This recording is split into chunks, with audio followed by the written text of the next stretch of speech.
Hey, college wrestling Johnny Thompson, number one. We got a great guest today. 2025, 125-pound NAIA National Champion Aden Reeves. Thanks for coming to the show today, Aiden. Yeah, it's a pleasure to be on.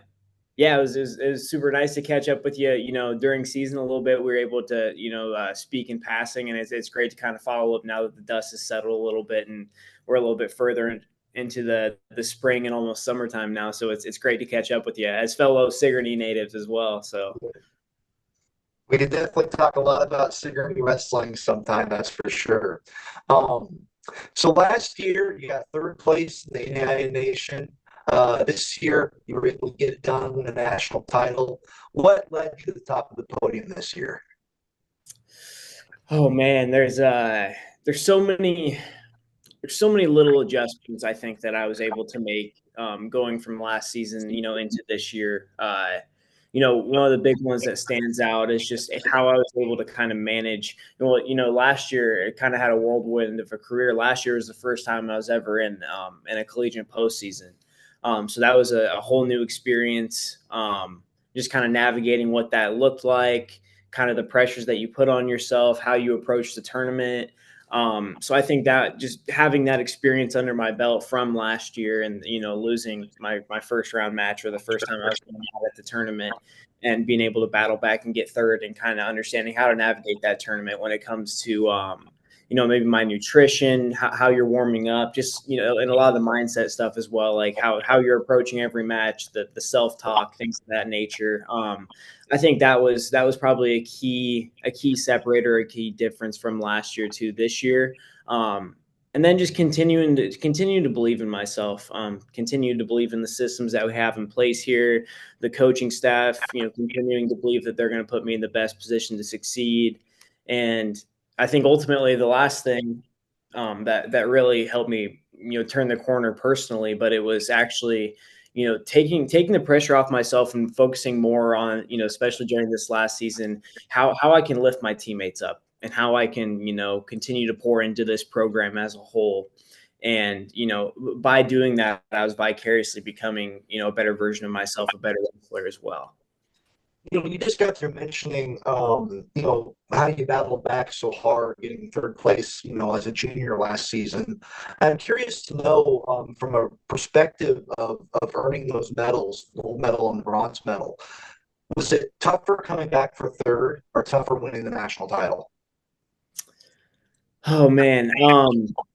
I'm gonna say psychologically, coming back for third was definitely it was a unique challenge, and especially losing as early in the tournament as I did. Unfortunately, I had to buy first round last year, and then so the first time on the mat, I think it might have been round of 16. I lost that first match, and having to battle back and understanding how long that path is on the way back, but still just showing up and attacking every single match at the time. I think that there's a unique challenge within that and a special degree of difficulty, but not to take away from running not running through the front side, but working all the way through the front side. That's obviously a challenge in itself, and then ultimately facing my teammate in the national finals was a unique challenge as well. But I think in terms of the development that I had personally and as a wrestler, I think there's probably a more value that lied in that run back to third place. Just kind of reflecting on it a little bit. You were speaking earlier, to the desire and the understanding of lifting up your teammates and being a good teammate.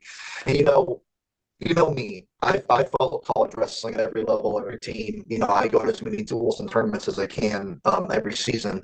I've noticed at Grandview, you guys really do understand that team atmosphere. You guys are such a, and when you say the word team in wrestling, I can think of a lot of wrestling programs that where the individual side is very emphasized. Grandview seems to really emphasize the team atmosphere. And the question I want to get into is this. So Grandview, and you know as well as I do, I mean, hell, you were in one of the weight classes. Grandview has multiple All American caliber wrestlers at every single weight class, right? Let's just do a quick example 165.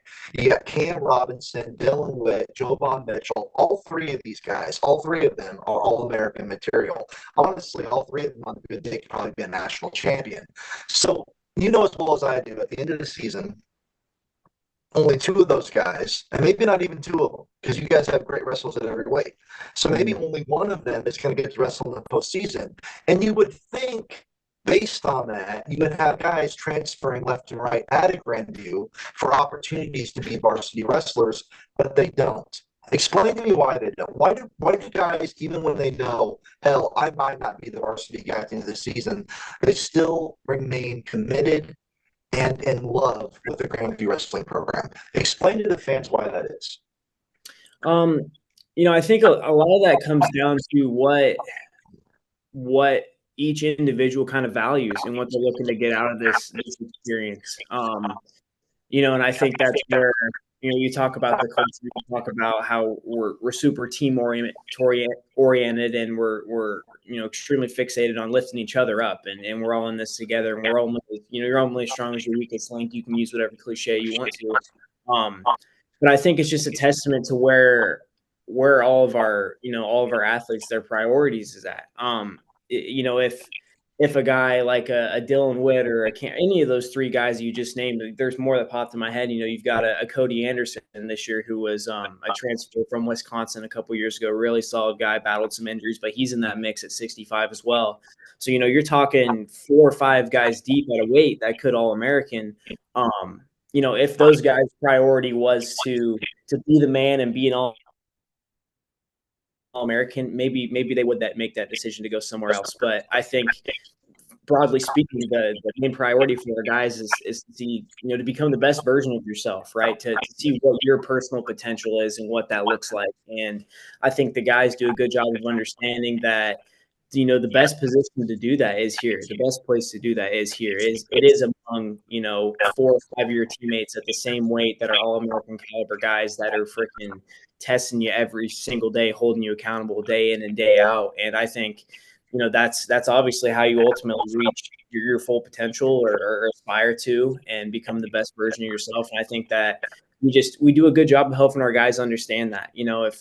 If your goal is to be the best version of yourself on and off the mat, then a deep team is what you need, and you need guys at your weight that are going to push you and that are going to hold you accountable, and going to make you, freaking stay up at night a little bit, thinking about what you're doing, and, critically reflecting upon the way that you're going about it. So that's just a testament to the program and the culture. It was that way long before I got here, and it's going to be that way long after I'm gone. So it's just a testament to our coaching staff, to all the guys that have gone through the program in the last, since this big run began in 2011, 2012, whatever it was. They just we do a good job of bringing guys into the program that they aspire to be the best version of themselves, and they understand that there's going to be some difficult times within that, and some of those times may come as a result of your teammates that are really talented as well. So yeah, I just say it's something that's a big part of our culture, and we do a good job of bringing in individuals that align with those goals and values that we already have. Yeah, you're mentioning about a wrestler from Wisconsin coming into the program. And, in this day and age, with all these new rules and laws and regulations, you got the NIL stuff going on now. We're seeing more and more wrestlers transfer from Division 1 down to Division 2, or down to Division 3, or down to the NAIA. You yourself originally came from Iowa State to Grandview. What advice do you give to wrestlers looking to go this route? And what are the pros and advantages of making such a decision?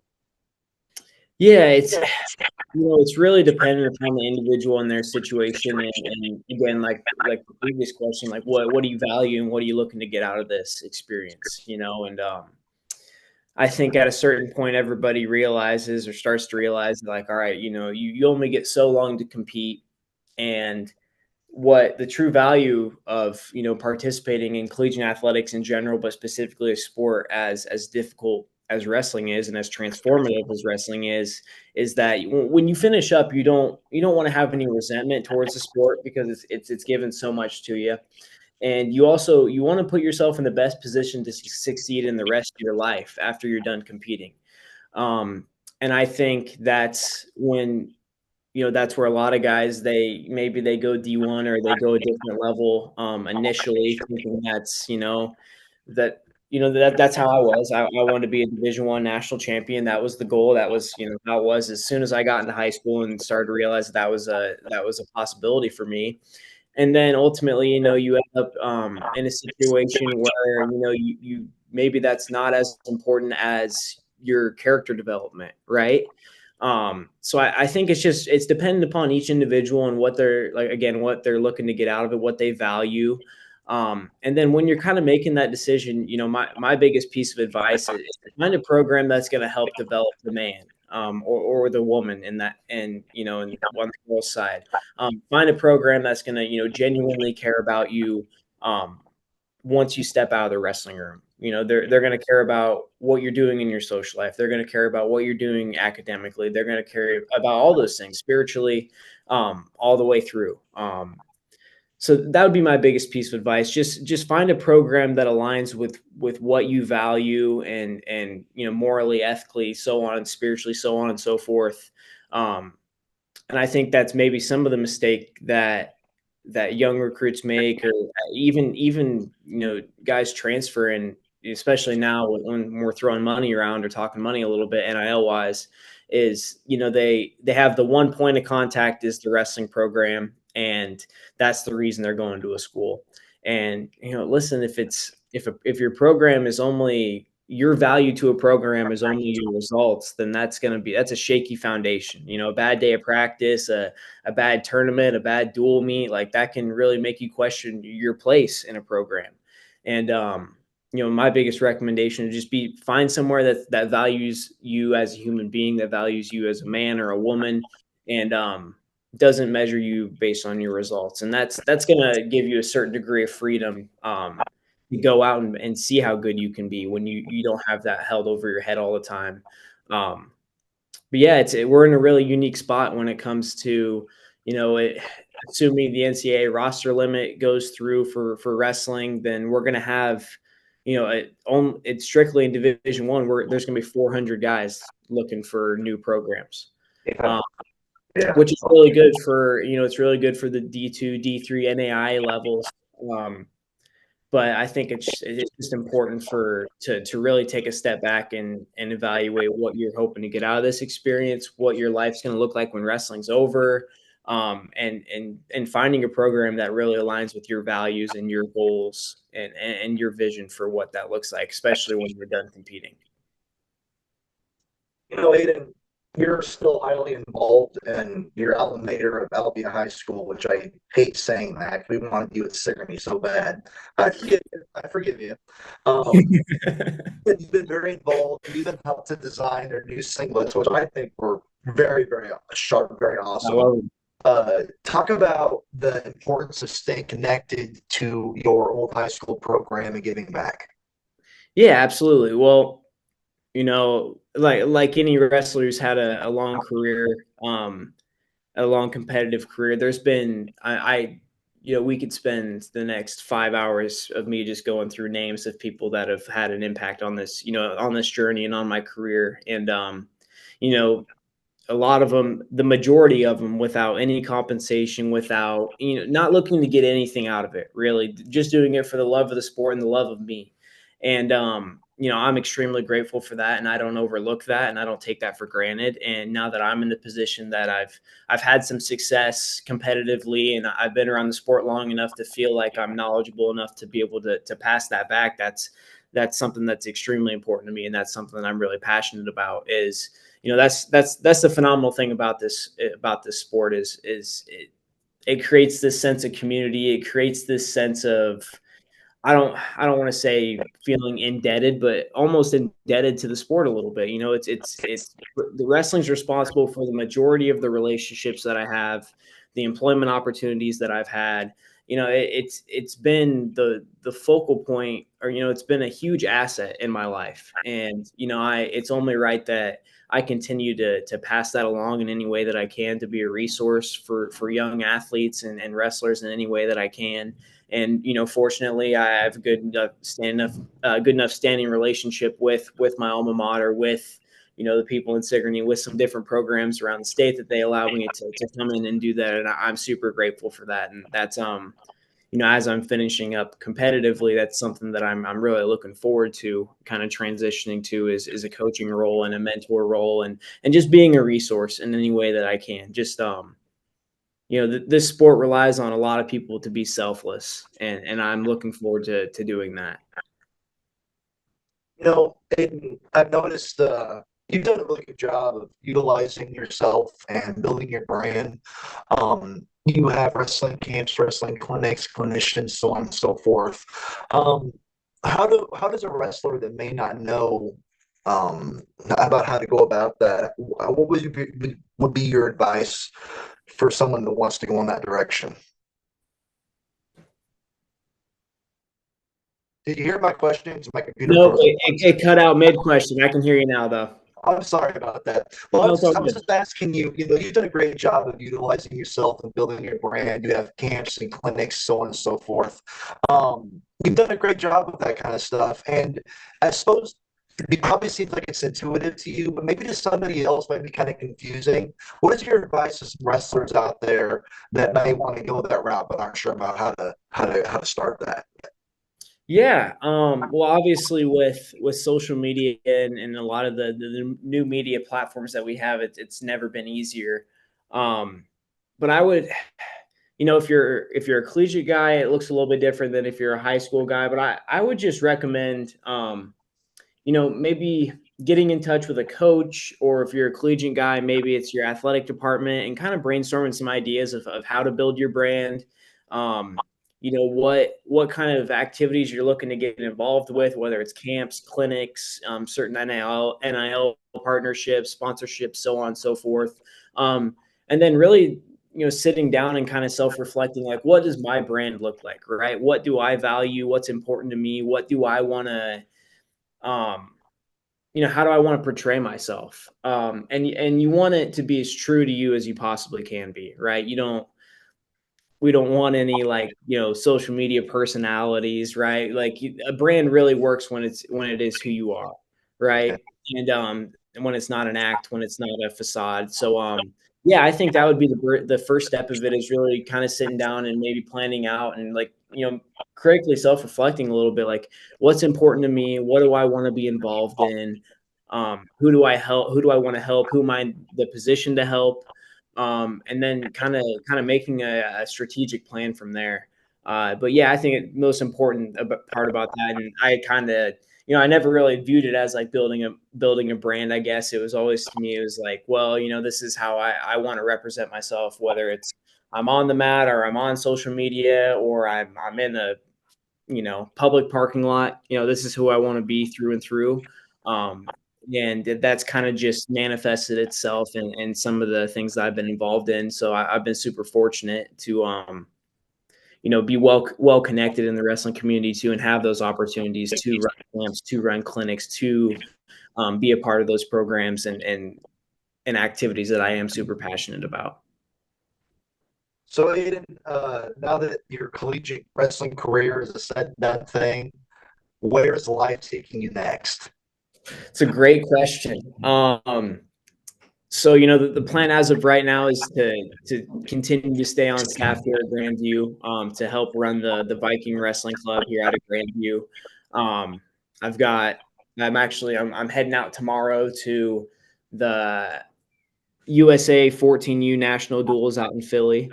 So get to go the opportunity to go out and coach for Iowa USA Wrestling, which is always great. We'll be plans to head back to Fargo and be on the Fargo staff this summer as well. So a lot of coaching, a lot of I'm excited about that is the plan, is to coach and to be a mentor and to be a resource in any way that I can. And I'm super excited about, as passionate as I was about competing, kind of felt that motivation, that passion kind of transition over into coaching role. And I'm super excited to grow as a coach, to grow as a mentor, to grow as a leader, and kind of attack that with the same mindset as I did as a competitor. So I know I've got a lot to learn. I've got a lot to learn as a young coach about, how to approach certain situations, how to, there's so much behind the scenes that goes into running a program that I'm not aware of, and I understand that. But luckily I'm in a great position with as good of a coaching staff I think as you're going to find in collegiate wrestling.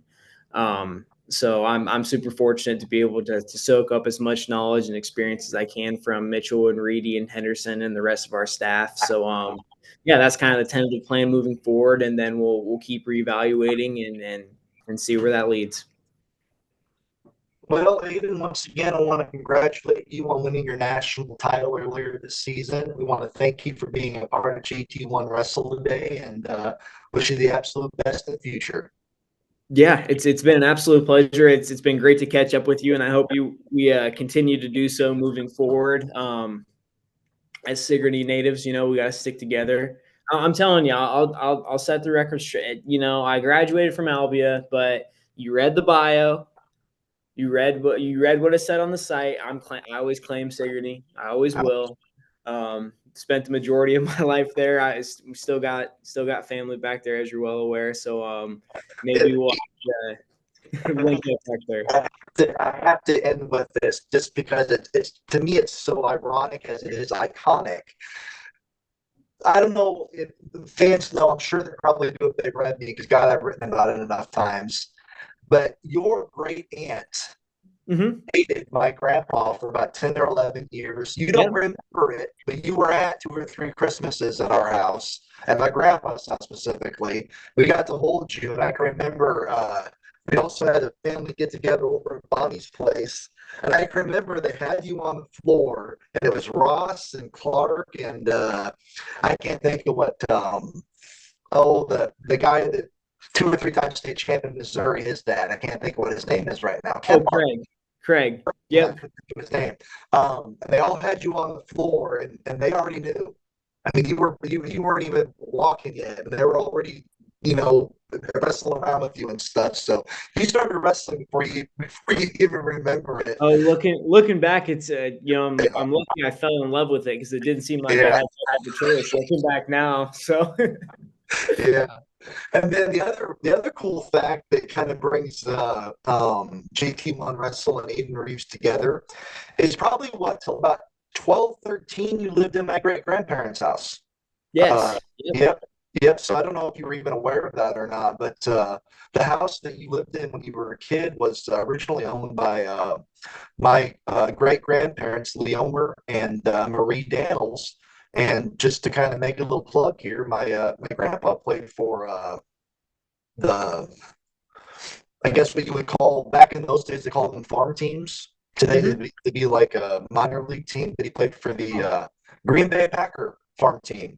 And he was actually called up to go play for the actual Green Bay Packers. But long story, the fans probably don't want to hear. I'll just say it real quick. His dad had died, and he had a brother that was he had a brother that was very involved with alcohol. So the only way to save the family farm was for him to leave Green Bay and come back to Delta, Iowa. So that's the story right there. So, but anyway, that's crazy. There's a lot of special people that have came out of Sigourney, Iowa, for a population of, oh man, every time I look, I think the number goes down. They're under. I mean, it's under 2,000. Right. So it's a small world, man. Small world. But super fortunate to grow up where I did and to connect with people like you. And just super grateful for the opportunity to come on today. And I look forward to coming back anytime you'd like to have me. Well, absolutely, man. You take care. And once again, thanks for being part of the show today. Yeah, you take care as well. It's a pleasure speaking with you. You have a great rest of your day, man.